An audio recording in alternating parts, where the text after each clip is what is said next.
हाँ जी, राजस्थान के भावी परीक्षार्थियों को राम राम, खम्मा गणी। और साथियों, कैसे हैं आप सब? साथियों, आज हम राजस्थान के इतिहास पर चर्चा करेंगे। तो मैं कोशिश करूँगा कि हम मारवाड़ी में ही समझने की कोशिश करेंगे इसको, क्योंकि राजस्थान की सभी प्रतियोगिता परीक्षाओं में हम देखते हैं कि क्षेत्रीय शब्द को ज़्यादा पूछा जाता है। तो साथ के साथ ही टॉपिकों के साथ ही साथ हम इसको भी कवर करेंगे। तो आज हमारा टॉपिक है राजस्थान के गोहिल वंश। तो इको क्षेत्र कौन कौन सा है, ये पहले तो ये देखना है कि मेवाड़ क्षेत्र में कौन कौन सा वर्तमान में जिला आमी वह देखना है अपन। तो आज का टाइम में कौन कौन सा है? एक तो राजसमंद हो जाएगा, उदयपुर खुद हो जाएगा, चित्तौड़गढ़, प्रतापगढ़, शाहपुरा वाला जो क्षेत्र है वो पहले किस में आता था? मेवाड़ में ही आता था। तो मेवाड़ में इतने बड़े क्षेत्र में एक राजवंश शासन करता था। राजवंश शासन करता था। उस राजवंश का नाम था गोहिल राजवंश। तो आज इसी के बारे में हम चर्चा करेंगे। पहले तो यह देखेंगे कि गोहिल राजवंश की कुल देवी कौन है। तो साथियों, गोहिल राजवंश की, ये मेवाड़ के गोहिल राजवंश की कुल देवी थी बाण माता। और कुल देवता कौन था, कौन हो? कुल देवता हो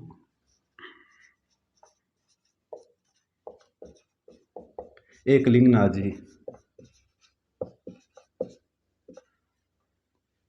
मेवाड़ का तो जितना भी शासक हेड है वह तो एकलिंगनाथ जी का दीवान ही कहता अपने आपने। जो इसको कुल देवता है एकलिंगनाथ जी। अब ये देखेंगे कि उत्पत्ति के ऐसी कई तो इन्हें रामचंद्र के पुत्र कुश के वंशज मानता, जहाँ इन्हें सूर्यवंशी कहता है। जहाँ भीमकुणा कर्नल जेम्स टॉड भी कहते कि ये विदेशी हैं। और अबुल फजल यो कहो कि ये ईरान के शासक नौशेखा आदिल की वंशज हैं, जना ये विदेशी हैं। और डी.आर. भंडारकर यह बात की कि ये नागर ब्राह्मण की वंशज हैं। तो ये सभी एक ही उत्पत्ति के सिद्धांत हैं। तो उत्पत्ति का सिद्धांत भी देख लें अपन। उत्पत्ति कि मेवाड़ के राजवंशों की उत्पत्ति कैसी हुई बात देखनी है। तो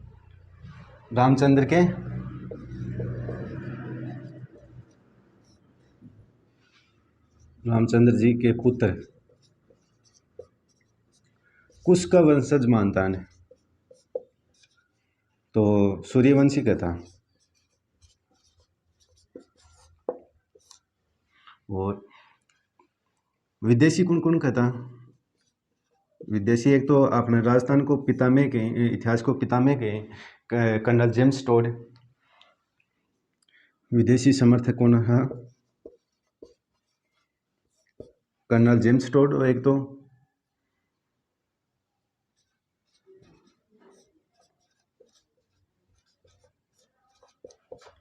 और एक हो अबुल फजल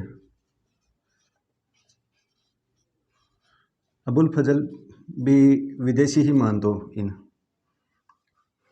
और अबुल फजल या एक बात यह भी कि ये ईरान का शासक, ईरान साइड आई, ईरान के बादशाह हो उस टाइम में कौन नौशेखा आदिल बिका वंशज अठियाड आई। तो ईरान बादशाह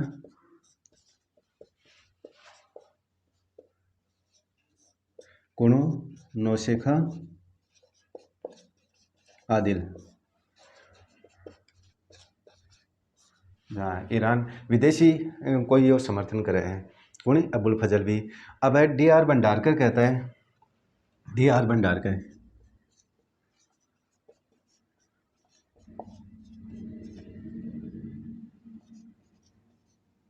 यो डी.आर. भंडारकर के है कि ये तो नागर ब्राह्मण की संतान ही, नागर ब्राह्मण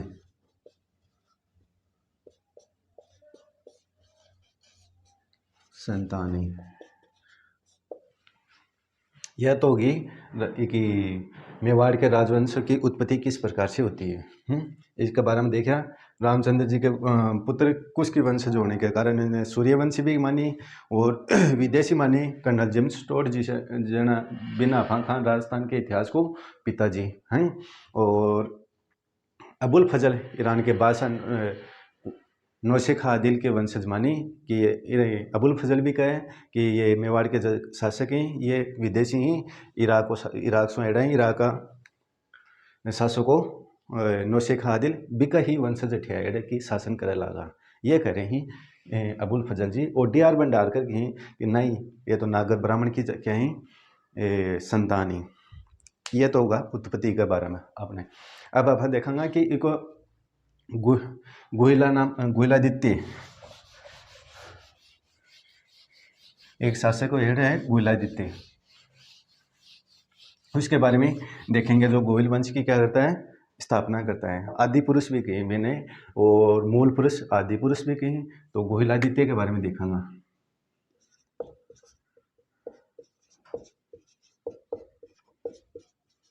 गुहिलादित्य साथियों, गुहिलादित्य का पिताजी था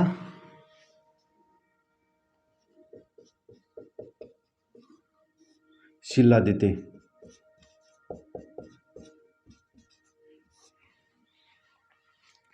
कठिया का वल्लभी का है।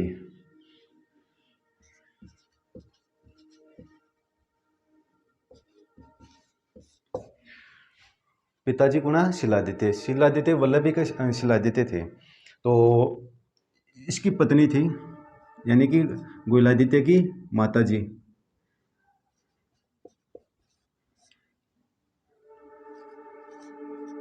पुष्पावती। पुष्पावती के बच्चा नहीं हो रहा था, तो ये अपने राजस्थान के सिरोही में एक माता जी है, अंबा माता बठियाड़ी या अंबा माता।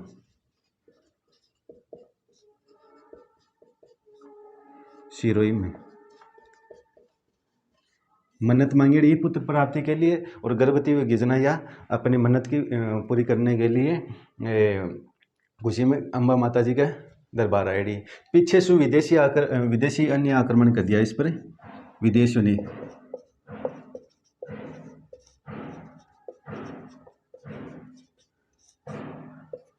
के पर शिलादित्य पर कर दिया और आक्रमण करके पूरा परिवार ने नष्ट कर दिया। बच्चे कौन है, पुष्पावती जी बची जेठे बाबी क्या बची, बा राजस्थान आएगी जना बा बच गई। अब वो यह वापिस वल्लभी जारी है, पुष्पावती वापिस वल्लभी जारी है जना इन राजस्थान में बेरो पड़े है कि अपना तो पूरा परिवार ही खत्म हो जना यह सती होने की सोचा है। तो वो टाइम पर यह ही मेवाड़ में ही जना मेवाड़ का ब्राह्मण इन सत्यो नसु के कर दी, मना कर दी कि एक गर्भवती स्त्री सती नहीं हो सकती। सती को नहीं उसका है गर्भवती, तो बोले कि एक रूम में मैं सती होना चाहूँ, या बोले कि ब्राह्मण बोले कि नहीं, आप पहले बच्चे को जन्म दो उसके बाद में सती हो जाना। तो ये गोहिल नाम करके एक पुत्र को जन्म देती है और वो उस ब्राह्मण को सौंप देती है। ब्राह्मण को सौंपने कर इसका लालन पालन कौन करता है, इसकी दाई माँ हो जाएगी, दाई माता कमलावती। इन यह सौंप दे और यह पुष्पावती सती हो जाए। अपने पुत्र किन सौंप दे, ब्राह्मणान सौंप दे बैठागा और कमलावती को लालन पालन कराए और ये सती हो जाए। गोहिल गुफा में जन्म लेने यो, जन्म कठे हो इसको गुफा में होने का कारण इन्हें कई नामा से पुकारा। हाँ, कौन कौन सा नाम से पुकारा? तो एक तो गोहिल गुहादित्य, गोहिल गुहादित्य या नामा से इन्हें पुकारा। हाँ, गोहिलादित्य होगो। और अब है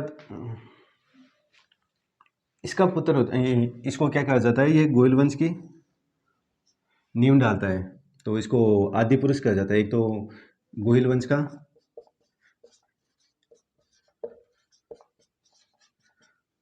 वंश का संस्थापक कहा जाता है। दूसरों इन्हें आदि पुरुष भी की, आदि पुरुष,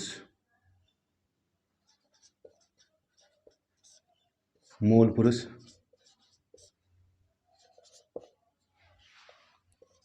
यो ही आदमी के करी हो कि मेवाड़ के में गोयल वंश की स्थापना करी।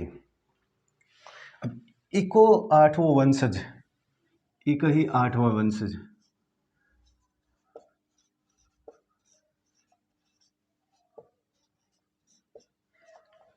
बीच में जो भी शासक हुआ बा को इतिहास में आपने कोई उल्लेख को नहीं मिल रहा है। जना इको आठवां वंशज कौन है, नागादित्य थे। हाँ, एक बार और देख लो कि गोहिल जब शासक बने हो तो इको राज तिलक कौन करियो, राज तिलक ऊंदरी नाम का गांव का बील करियो। ऊंदरी गांव के बील लोनी क्या था,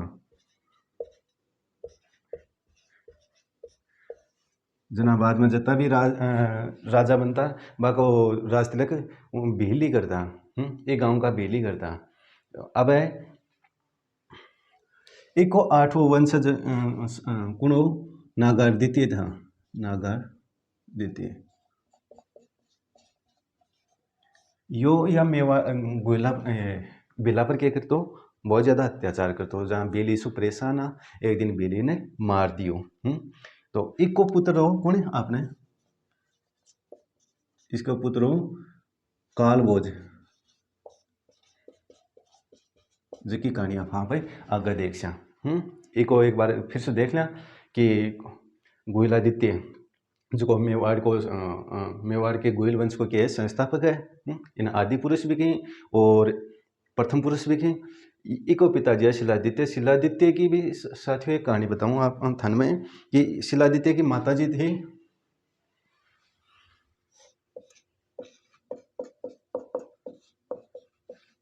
सुभागा देवी, या कोई ऋषि की पूजा करती, और इस ऋषि की पूजा करती जना बिका बीज मंत्र सु या क्या होगी, बीज मंत्र से ही गर्भवती होगी। अब समाज में मोदी खबारी रही बनी या वह घर बार छोड़ के आ गई, और बाद में यह शिलादित्य नाम करके पुत्र ने जन्म दिया। तो शिलादित्य के पिताजी का हमें कोई जानकारी नहीं मिलती है। माता जी थी सुभागा देवी, ऐसे हमें इतिहास में देखने को मिल रहा है। गोइलादित्य शिलादित्य उसके पिताजी थे और माताजी थी उसकी पुष्पावती। जब शिलादित्य पर विदेशी आक्रमण हो रहे हो जना, या पुष्पावती कठियाड़ी आपने राजस्थान आईडी अम्बा माता का दर्शन करने, और लेरानो शिलादित्य को पूरा परिवार मारे जाए, एक पुष्पावती बच रहे हैं। तो ये पुष्पावती सती उनकी सोचा, लेकिन अपने मेवाड़ में इटे में जना या अठा का बामण बोले नहीं, एक गर्भवती स्त्री सती को नहीं उसका है। तो यह पुत्र प्राप्ति के बाद में सती हुआ है ना, पुत्र आपको किन दे बैठा का ब्राह्मण दे दे, और इसको लालन पालन करी कमलावती कर दे हैं। तो इसकी दाय माँ कौन होगी, कमलावती होगी, और या पुष्पावती आप सती हो जाए हैं। और इसको राज तिलक कौन कर दी, उंदरी नाम के गांव के बील करी। योगो आपने एक ही गोहिला देते कोई 8 वंश जाए नागर देते, जो को बिलों को के बहुत ज़्यादा शोषण कर तो अत्याचार कर तो वीर परेशान होकर के वीर ने एक दिन हत्या कर दी भी की। और जब वीर नागरदित्य की हत्या करी तो बी को पुत्र हो कालभोज, जका ना अपन बप्पा रावल का नाम से जाना चाह नागरदित्य, इको पुत्र हो कालभोज।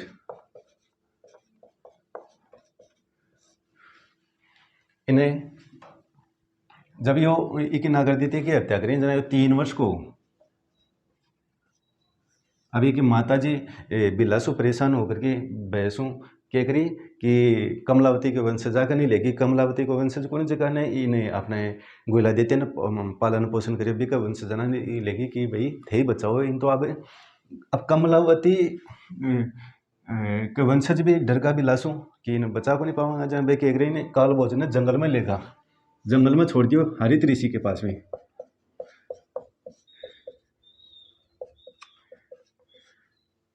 हरित ऋषि के पास में छोड़ दियो। हरित यो काल भोज हरित ऋषि की गाँव चला, तो हरित ऋषि इसको खुश हो, बहुत ज़्यादा हरित ऋषि की सेवा करते हो जना, इन्हें खुश हो कि वो इन्हें हरित ऋषि इन्हें क्या की उपाधि दे दी, उपाधि दे दी क्या की,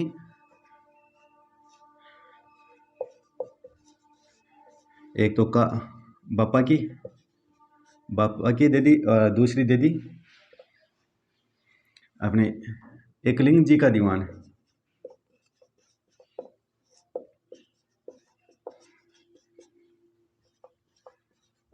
ये दो उपाधि दी कौन, हरित ऋषि। बापा की तो एकलिंग जी का दीवान की उपाधि यह दी कि काल भोज शिव धर्म को अनुयायी हो। क्या को, शिव धर्म को। और हरित ऋषि हो पाशुपतिनाथ का।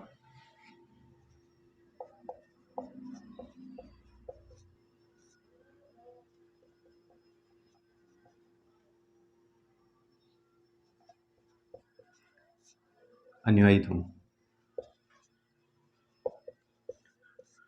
ये पाशुपतिनाथ की का शिष्य, एकलिंग जी का शिष्य है ये। इनके गुरु कौन था, एकलिंग जी था। तो फिर हरित ऋषि इन क्या की दे दे, एकलिंग जी को दीवान अभी तो क्या की उपाधि देगी और शासक के लिए कह दे। तो इस टाइम में यो मेवाड़ को शासक कौन हो, चित्तौड़ को शासक हो, चित्तौड़ का मान मौर्य ने पराजित कर दिए। मान मौर्य को, मान मौर्य ने हरा दे यो, और चित्तौड़गढ़ पर आक्रमण कर ले।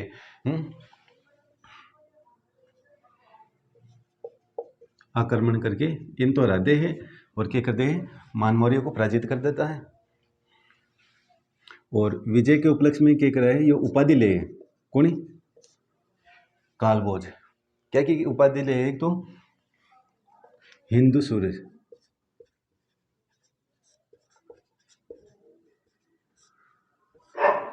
एक तो हिंदू सूरज की उपाधि ले है, दूसरो क्या की ले उपाधि, राजगुरु की,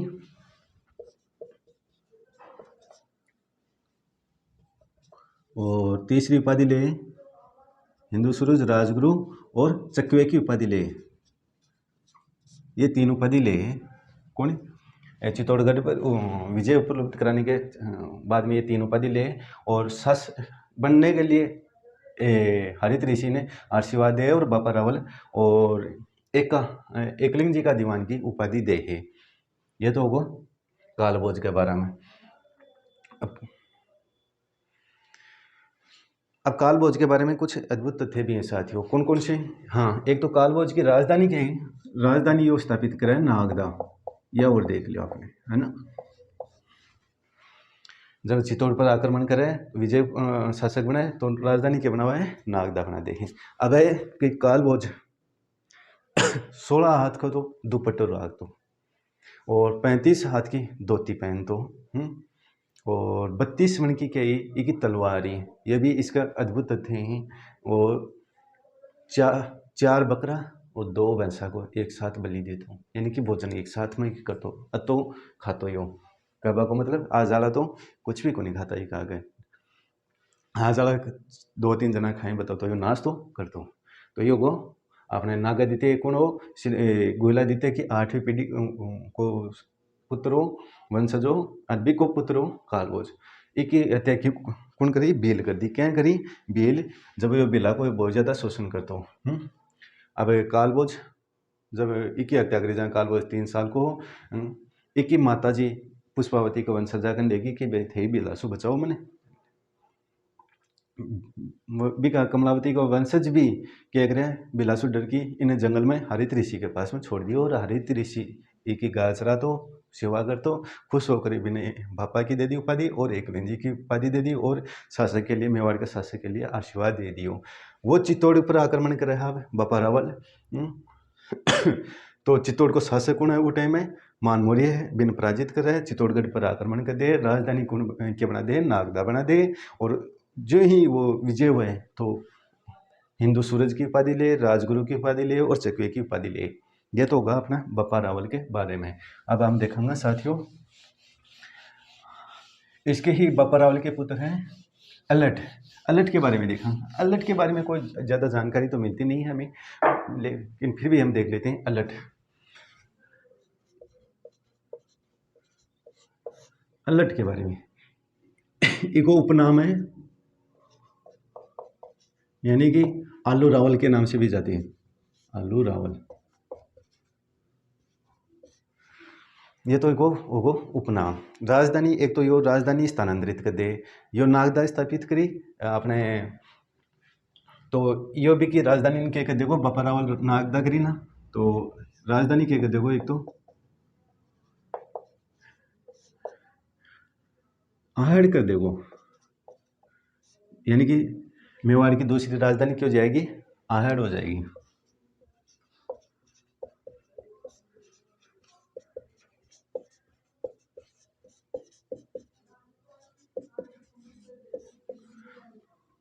एक यो करे है साथियों, नौकरशाही व्यवस्था सर्वप्रथम चालू करे है, ब्यूरोक्रेसी।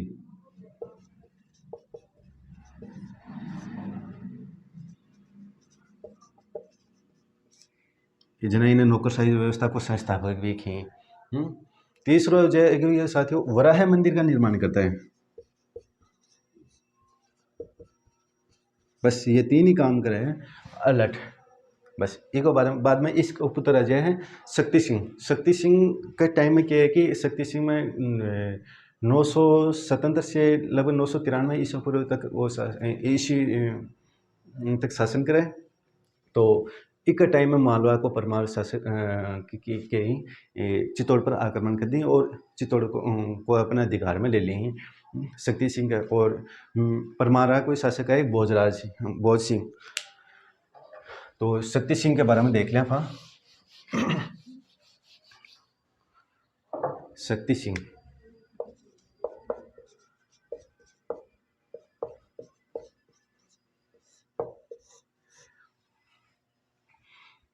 मालवा का आक्रमण हुआ पर मालवा का शासक,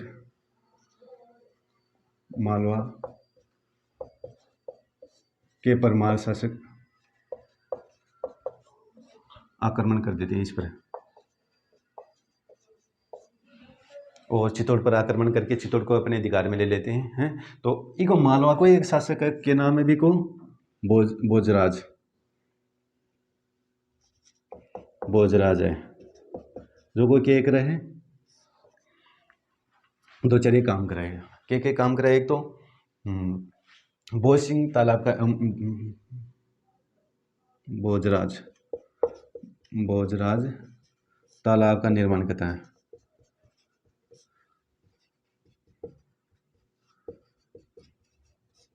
भोजराज तालाब बना हुआ है कौन, भोजराज। दूसरा है त्रिभुवन नारायण मंदिर को निर्माण करें। त्रिभुवन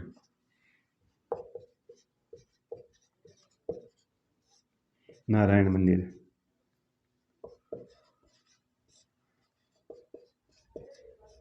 कौन कराए, भोजराज कराए। अठीन शक्ति सिंह क्या है कि राष्ट्रकूट शासक को एक शासक है धवल बी की सहायता से धीरे धीरे शक्ति ने ओटी पुनः स्थापित करने की कोशिश कराए। यहाँ ये मंदिर ने क्या कहीं मोकल बाद में ये मंदिर ने को पुनः निर्माण कराया। पुनः निर्माण कौन कराया है, मोकल। ये मंदिर ने क्या खरीदेंगे बाद में, मोकल का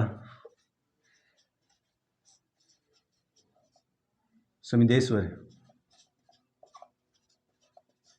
मोकल का समिदेश्वर मंदिर कहते हैं, है ना। ये वो अपना शक्ति सिंह। तो आज अपन के तीन शासका का बारे में देखे हैं। एक तो गुहादित्य जिन्हें मेवाड़ को संस्थापक हैं, और फिर देखो आप हम बप्पा रावल के बारे में। बप्पा रावल ने वास्तविक संस्थापक हैं। उसके बाद में अल्लट और शक्ति सिंह इनके बारे में चार शासका के बारे में आप देखे हैं। तो आगे की क्लास में आप और देखेंगे मेवाड़ की अपनी लगभग 4-5 क्लास रहेंगी और अपन बढ़िया वाला तरीका में देखेंगे। साथियों, पूरी मारवाड़ी तो नहीं बोल सका, लेकिन मैं कोशिश करूँगा कि हम थाने में मारवाड़ी में ही पढ़ाने की कोशिश करूँगा। क्यों, इसका पीछे भी रीजन है। अपन ये जो कि राजस्थान की एग्जाम में दिया हाँ, हमें क्षेत्रीय शब्द पूछे जाएंगे, तो क्षेत्रीय शब्द के लिए अपन मारवाड़ी शब्द बोल करके अपन साथ के साथ ही क्षेत्रीय शब्द याद करांगा। इसके लिए अपने बहुत ज़्यादा फायदो रहेगो। तो आज की क्लास के लिए तो ही काल मिलांगा। राम राम।